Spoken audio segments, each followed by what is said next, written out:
उत्तर प्रदेश की राजनीति में जैसे जैसे विधानसभा चुनाव का वक्त नजदीक आ रहा है, स्वामी प्रसाद मौर्य फिर से एक्टिव होते हुए नजर आ रहे हैं। हिंदू धर्म और तमाम अपने विवादित बयानों को लेकर चर्चाओं में रहने वाले स्वामी प्रसाद मौर्य इन दिनों यूजीसी के मुद्दे को लेकर भी खूब अपनी भड़ास निकालते हुए नजर आए।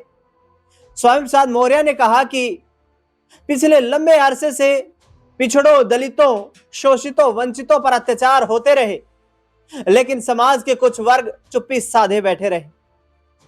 अब यूजीसी के आधार पर जिन छात्र छात्राओं को विश्वविद्यालय और अन्य शिक्षण संस्थानों में न्याय की एक उम्मीद लौटी है, तो उसके बाद आंदोलन शुरू हो गए हैं। दरअसल कहीं ना कहीं विरोध कर रहे तमाम लोगों पर निशाना साधते हुए स्वामी प्रसाद मौर्य नजर आए और उन्होंने सीधे तौर पर निशाना इस कदर साधा कि समाज के हर वर्ग को संविधान में समानता का अधिकार है, लेकिन हमारे देश में अभी भी रूढ़िवादी परंपरा चल रही है जिसमें जातियों के आधार पर हिंदू समाज को बांटा गया है और यह जातीय संघर्ष समाप्त होने का, थमने का नाम नहीं लेता। सरकारें वक्त वक्त पर जातियों को निशाना बना करके कुछ कानून लागू करती हैं और जिस जाति को उससे फायदा होता है वो शांत बैठ जाती है, दूसरी जातियां उनका समर्थन नहीं करती हैं। ऐसे में स्वामी प्रसाद मौर्य क्या मायावती की पार्टी में अब शामिल होंगे या फिर गठबंधन करेंगे, क्योंकि वो भी आरएसएसपी यानी कि राष्ट्रीय शोषित समाज पार्टी के राष्ट्रीय अध्यक्ष हैं और यूपी विधानसभा चुनाव में स्वामी प्रसाद मौर्य को भी काफी उम्मीदें होंगी। हालांकि उनका एक पोस्ट दिखाता हूं जिसमें उन्होंने प्रयागराज में शंकराचार्य अभिमुक्तेश्वरानंद महाराज को लेकर भी जिस तरीके से बयान दिया था, जिसमें उन्होंने सीधे तौर पर कहा था कि प्रयागराज स्थित कुंभ मेला क्षेत्र में सोने के सिंहासन नुमा पालकी में बैठकर स्नान करने जा रहे शंकराचार्य अभिमुक्तेश्वरानंद महाराज को पालकी से जाने से रोक दिया गया तो शंकराचार्य को मिर्ची लग गई, क्योंकि शंकराचार्य जी का अपमान हो गया। शंकराचार्य के इस अपमान के हिंदू धर्म से के सभी साधु संत महंत धर्माचार्य एवं एक वर्ग जाति विशेष के लोगों ने अपने अपने अपमान से जोड़कर देख लिया। ऐसा होना स्वाभाविक है क्योंकि मामला शंकराचार्य के अपमान का है। प्रश्न है, क्या शंकराचार्य का अपमान ही अपमान है? औरों का अपमान क्या अपमान की श्रेणी में नहीं आता है? यदि औरों का अपमान है तो देश के सर्वोच्च संवैधानिक पद पर बैठे महामहिम राष्ट्रपति द्रौपदी मुर्मू जी को दिल्ली के जगन्नाथ मंदिर में जाने से रोकना तथा पूर्व के तत्कालीन राष्ट्रपति श्री रामनाथ कोविंद जी को पुष्कर के ब्रह्मा मंदिर में जाने से रोकने पर दो राष्ट्रपतियों का अपमान क्या अपमान नहीं था?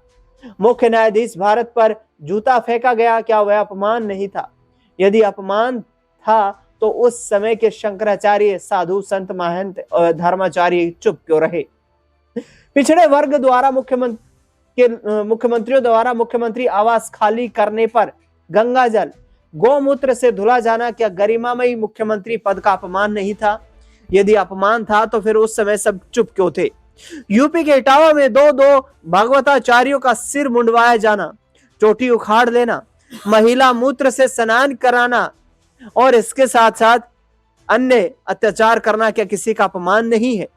मध्य प्रदेश में महिला कथावाचक को अपमानित करना, चोटीधारी एक धर्मनिष्ठ यादव की चोटियां उखाड़ लेना, एक आदिवासी के सिर पर पेशाब कर देना, या किसी दलित को मूत्र पिलाने पर मजबूर करना अपमान है या फिर सम्मान है?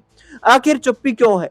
दरअसल बता दें आपको कि कहीं ना कहीं शंकराचार्य को लेकर के जो राजनीति तेज हो रही है यूपी में, उसको लेकर स्वामी प्रसाद मौर्य भड़कते हुए नजर आए। इसके साथ साथ उन्होंने उस वाकया का भी जिक्र किया जब अखिलेश यादव ने कथित तौर पर यह आरोप लगाए थे योगी आदित्यनाथ सरकार पर कि जब उन्होंने मुख्यमंत्री आवास खाली किया तो उस आवास को गंगाजल से धुलवाया गया कि एक पिछड़े वर्ग से मुख्यमंत्री उसमें रह करके गए हैं। दलितों की, पिछड़ों की आवाज उठाते हुए नजर आते हैं यहाँ पर शंकराचार्य। और जिस तरीके से जब बातचीत का ये सिलसिला शुरू होता है तो फिर आखिरकार चुप क्यों बैठ जाते हैं?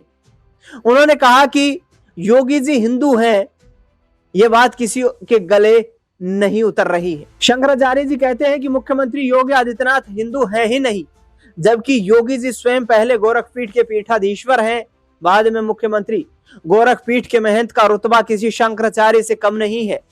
हिंदुत्व के लिए बदनाम मुख्यमंत्री योगी जी हिंदू नहीं है, यह बात किसी के गले नहीं उतर रही है। प्रश्न है, योगी जी क्षत्रिय हैं किंतु हिंदू नहीं। राष्ट्रपति द्रौपदी मुर्मू आदिवासी हैं परंतु हिंदू किसी। राष्ट्रपति रामनाथ कोविंद जी जो दलित हैं किंतु हिंदू नहीं। बैकवर्ड मुख्यमंत्री हो सकता है किंतु हिंदू नहीं। यादव बंधु भागवताचार्य हो सकते हैं, हिंदू नहीं। महिला कथावाचक हो सकती हैं। ये तमाम वर्गों के लोगों के लिए इस तरीके की बात करते हुए स्वयं प्रसाद मौर्य नजर आए और उन्होंने कहा कि क्या हिंदू केवल शंकराचार्य एवं उनके ब्राह्मण जाति के लोग ही हैं, इसीलिए इसके अपमान पर महाभारत मचा हुआ है। अन्य जातियों के अपमान पर सांप सूंघ जाता है। आखिरकार ये दोहरे मापदंड क्यों है? दरअसल स्वयं प्रसाद मौर्य जिस तरीके की बातचीत करते हुए नजर आ रहे हैं, जिस तरीके का अंदाज उनका राजनीतिक तौर पर देखने को मिल रहा है, कोशिश ये अवश्य करेंगे कि किसी बड़े राजनीतिक दल का सहयोग सहारा लेकर के यूपी की राजनीति में अपनी उम्मीदों की जो कोशिश है पूरा करने की, उन्हें पूरा किया जाए और शंकराचार्य का मुद्दा जो है उसको भी अब जोर शोर से उठाने का प्रयास यहाँ पर किया जा रहा है विपक्षी दलों के द्वारा। ऐसे में यूजीसी का मुद्दा, शंकराचार्य जी के अपमान का मुद्दा, तमाम वो मुद्दे जिनको लेकर के पिछड़ों, अति पिछड़ों, दलितों, शोषितों, वंचितों की आवाज उठा रहे स्वयं प्रसाद मौर्य, क्या आखिरकार आगे आने वाले वक्त में यूपी में बड़े राजनेता के तौर पर उभर पाएंगे? ये देखना बेहद दिलचस्प रहेगा। इस खास रिपोर्ट में फिलहाल इतना ही।